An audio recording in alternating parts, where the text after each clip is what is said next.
dio a Val Kilmer, quien ya venía de interpretar dos roles sobresalientes, al mítico Jim Morrison en The Doors y al bandolero Doc Holliday en Tombstone. For the first time since I've been acting, I agreed to the job before I read the script.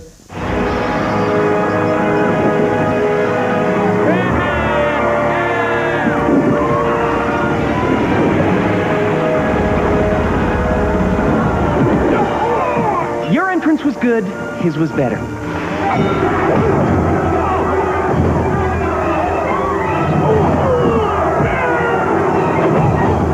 The difference? Showmanship. I wanted Val Kilmer because he's very handsome, of course, as a leading man. Looks wonderful in the new batsuit. But there's a dark, interesting, introspective, mysterious presence to him, which I think, and a lot of heart and soul and humor. And I thought he would be a wonderful Batman and Bruce Wayne. He's a quadrillionaire and has conned the city into believing that dressing up funny is okay, or at least worth considering. Well, let's just say I could write a hell of a paper on a grown man who dresses like a flying rodent. Bats aren't rodents, Dr. Meridian. There's something really elemental that Bob Kane created that fascinates people. Legitimately part of the attraction of the character is that he is a guy, because of his wealth, that can afford to make up these weird things to fight crime with.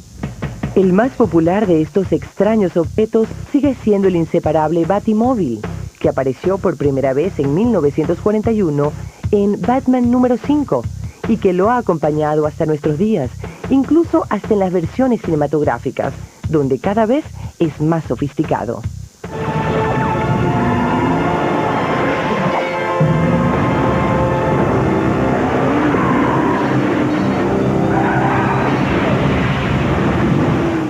Tan fiel como el Batimóvil es el mayordomo Alfred, que se introdujo en la revista Batman 16 entre abril y mayo de 1943, a los 4 años de nacido Batman. El personaje llegó a ser tan gracioso que incluso en la misma revista se añadieron las aventuras de Alfred como una especie de Sherlock Holmes de poca monta. Al contrario de Batman, el tiempo sí pasa para Alfred, y en las 3 películas lo vemos como un anciano algo quisquilloso, interpretado por Michael Gough.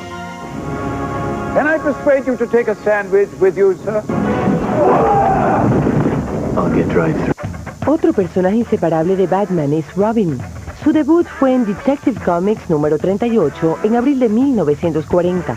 Una figura de increíbles cualidades gimnásticas que adoptó el espíritu y nombre del legendario Robin Hood.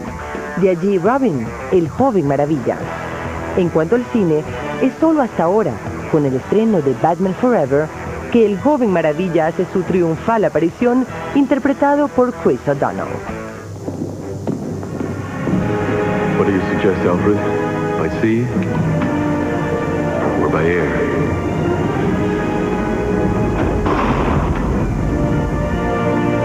Why not both?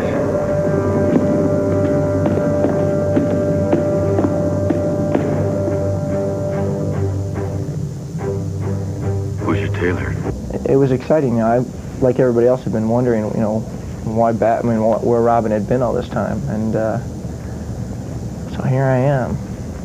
I chose Chris O'Donnell because in the past, Robin sometimes has been portrayed as a kind of wide-eyed, innocent, golly gee whiz person, and you know, young people today are very complex. They live in a complex world. I thought it was important that Robin be a very strong young man, very self-assured, with some anger, with some heart and soul, with some strength, so that he would be a good partner for Batman. A pesar de los cambios de este Robin de los 90, los guionistas respetaron los orígenes del héroe. Como en la revista de cómic, el alter ego de Robin es el acróbata Dick Grayson, quien entra en la vida de Batman luego de que su familia entera es asesinada en un acto de circo. Batboy, Nightwing, I don't know, what do you think? What's a good sidekick name? How about Dick Grayson, college students? Screw you. I just saved your life. You owe me. You are totally out of control. You're gonna get yourself killed. You're looking at your new partner. No. Una de las mejores maneras de evaluar un héroe del cómic es por la clase de villanos a los que se enfrenta. Los enemigos de Batman lo hacen para el examen con las mejores notas. Su principal enemigo es indudablemente ese arlequín del odio, el Joker o Guasón, un hombre que combina un mórbido cinismo con las cualidades de un genio y la maldad de un psicópata. El Guasón apareció por primera vez en el Batman número 1 en 1940. En el cine hizo su debut en la primera película de la serie, magistralmente interpretado por el no menos diabólico Jack Nicholson. Jack is dead, my friend. You can call me Joker. En el film se da explicación al odio mutuo que se tienen héroe y villano.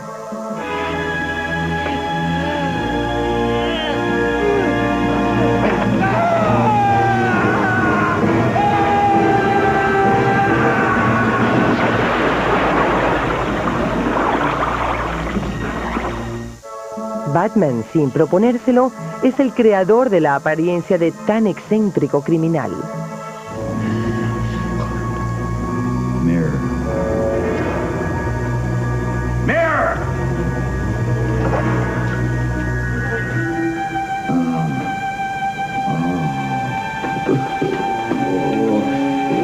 You understand that the nerves were completely severed, Mr. Napier. Y a su vez, el Guasón también es el creador del héroe. You killed my parents. What? Oh. What are you talking about? I made you. You made me first. Otro de sus más famosos contrincantes es el amable, elegante, pequeño y tremendamente siniestro Pingüino, quien se unió a la pandilla de los villanos en 1941 en Detective Comics número 58. En Batman Returns, el personaje es aún más siniestro. Read the comic book, it's this guy with a top hat, kind of blue, and he lives uptown, and he's like got a, and then you saw the TV thing with Burgess Meredith, and this, that, and very good, and everything, but you don't want to hop into that, right? Now, this guy comes up with something that is like so unique, so individual, which is this guy's makeup anyway, Tim. You put him in a room, anybody else in another room, tell them the same thing. No way are they getting close to what Tim Burton's thinking. En la singular versión de Tim Burton, un infante deforme es lanzado al río por sus aterrados padres.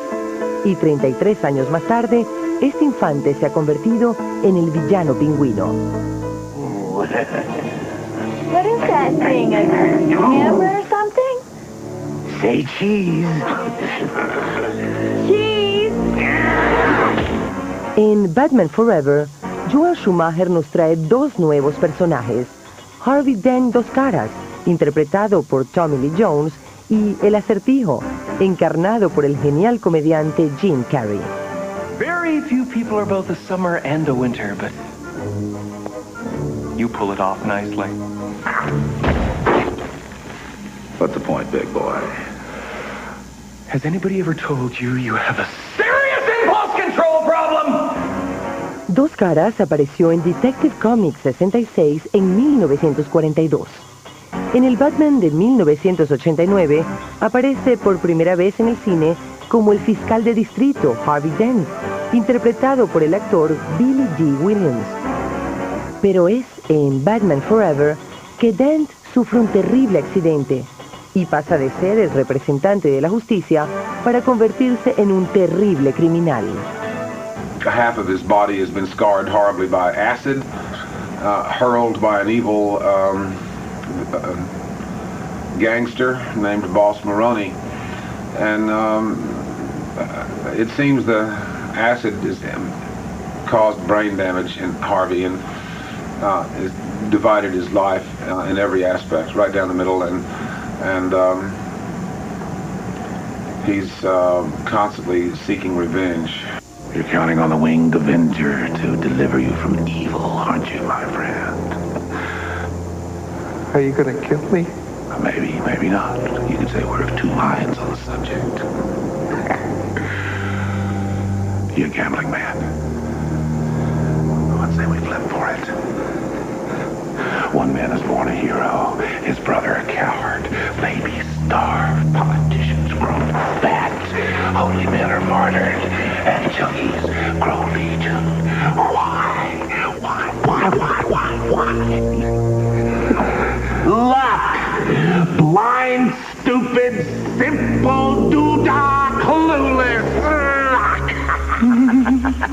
Tommy Lee Jones is one of our greatest American actors. He's a great character actor, and you know, he's playing half good, half bad, but with wit. You know, I mean, I think he managed to take a villain that could be very dark and make him witty and outrageous and unexpected. And then Jim Carrey, you know, what can I say? Sin lugar a dudas, la participación de Jim Carrey como el Acertijo es uno de los mayores atractivos de este film. He's a comic master. He's a brilliant young actor. He is so hardworking. He rehearses for hours in front of the mirror. His facial expressions, his dialogue. He worked with a man who's an expert with a cane. His hat, all the props, all the toys, all the gadgets. And he's funny and scary, and he's an extraordinary talent. Este extraordinario talento ha convertido a Jim Carrey en el actor mejor pagado de Hollywood, al reportar la suma de $20 millones por Cable Guy, su próxima película.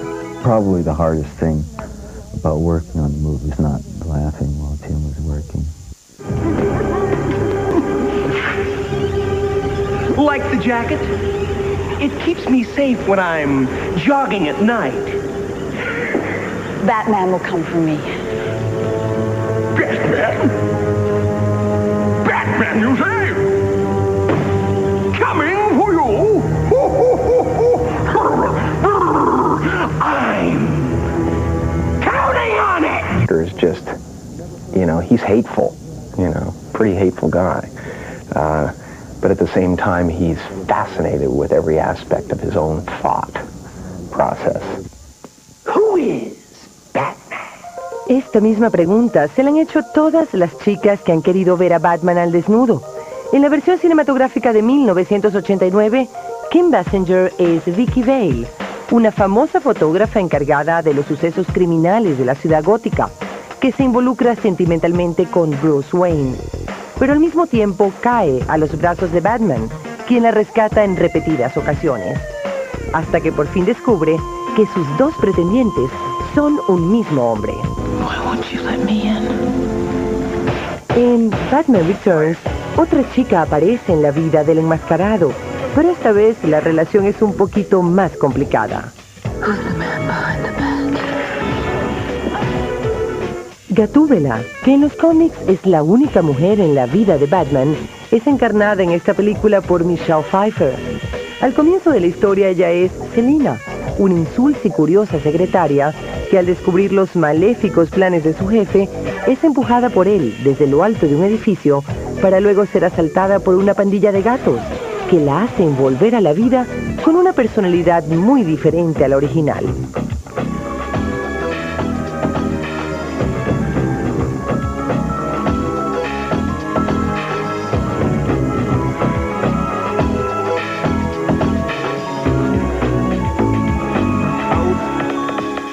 Como Gatúbela, tiene varios encuentros y desencuentros con su contrincante enmascarado.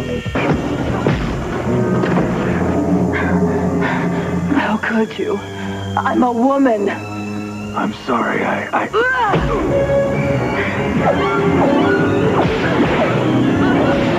Como Selina, trata de descubrir los sentimientos del multimillonario y empedernido playboy.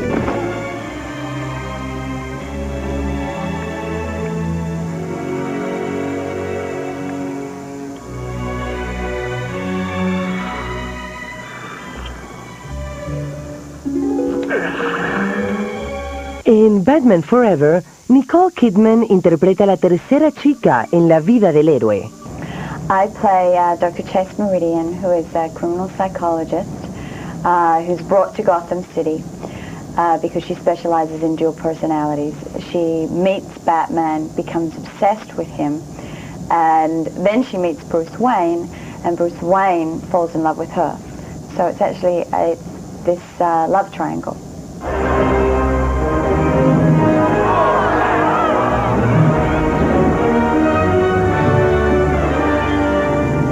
Hot entrance. I'm Chase Meridian. I asked Dr. Meridian to come to Gotham to consult on this case. She specializes in abnormal psychology, multiple personalities. I read your work. Insightful. Naive, but insightful. I'm flattered. Not every girl makes a superhero's night table. Well, obviously, I'm not Catwoman, so it's similar to the Vicky Vale character in the first one, in the sense that I am more the love interest. The bat signal is not a beeper. Well, I wish I could say that my interest in you was purely professional. You're trying to get under my cape, Doctor? A girl can't live by psychoses alone. It's the car, right? Chicks love the car. Nicole Kidman is, of course, very beautiful, but she's also an extraordinary young actress. And I think in this film, she was able to bring... I tried to put a lot of humor in the film. I think that she was able to show her side of her sense of humor, which in a lot of dramatic roles she hasn't had the chance to before. Luego de dirigir exitosas películas como The Client, Falling Down y Flatliners, Joel Schumacher se estrena como director de las series de Batman, pasando a sustituir la extravagante y original, aunque muchas veces criticada visión de Tim Burton. We're friends for a long time, and Tim has been very supportive, but he was very busy with his own movies. He did Ed Wood, and now he's doing a movie, Mars Attack, and so he's been busy. I think he was very glad to have someone else take over Batman because it had been a lot of hard work and energy for him. Para Schumacher, la cultura del cómic no le es ajena. I grew up on the streets in New York, and, you know, rock and roll and comic books and movies and pop culture were my background. And so comic books are really what we call storyboards in the movie business. You know, when you go to shoot a scene, sometimes you draw frame by frame what's going to happen. That's a comic book. And movies, in a sense, are living comic books. And this one, I went right to DC Comics, and I got hundreds and hundreds of comic books of Batman from 1939 till now. I looked through them all, and color, action, love story.